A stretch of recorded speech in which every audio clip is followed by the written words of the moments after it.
There's a lot of gentrification in Cornwall. There's young people don't tend to move there. Young people go to cities, but a lot of people in their 50s and 60s, sort of post-retirement, move to Cornwall. So they're not adding anything to the economy, but they are they're shifting the way those areas work, because suddenly it costs a lot more to live in these places, and the posh coffee shops and Whole Food style places will come in as well and push out other businesses. So there's a town next to Newlyn, or a village next to Newlyn, called Mousehole. And in Mousehole, it used to be... It's spelled mouse hole for those of you keeping score at home, but it's pronounced Mousehole. Okay. Yeah, like Mousehole, yeah. So that used to be another fishing port, a smaller one. But again, everyone who lived there worked in the industry. And slowly people were being pushed out because it was becoming so expensive. And now every single cottage there is pretty much empty during the winter times, because they're all holiday homes, they're all Airbnbs or whatever. And one fisherman was telling me that his parents, when they moved out of there, his dad couldn't speak for about a month because he had to sell to a London holidaymaker, and he was so devastated that he was complicit in a way, because he had to be part of this system and there was no way out of it.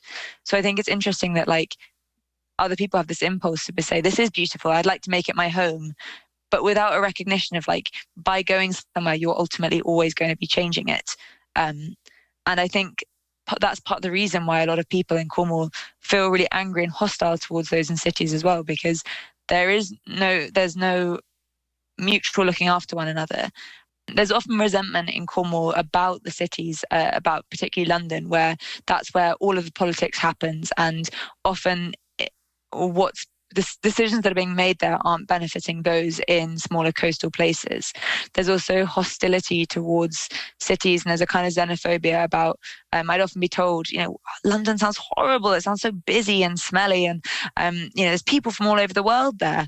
And to begin with, I think I found it hard to express my opinion about it. And then when I went back, which I do go back quite often, obviously not now because of the pandemic, but previous to that, I would make sure I was louder in saying that actually probably what I love about London most is the fact that it's very diverse. That in my area, a place called Haringey, it's a Turkish community, and it means that you can learn about Turkish politics whilst living there, and it's exciting to feel that it's built up of so many disparate parts and that somehow works. And I think so part of the strange thing about place in Cornwall is also it's about trying to retain the place as it is, and there's less room for different political stances. Sometimes that's not the case. I often, if people actually move there, people can be really accepting. But I think it's a lot of that is sort of tangled up within it about identity.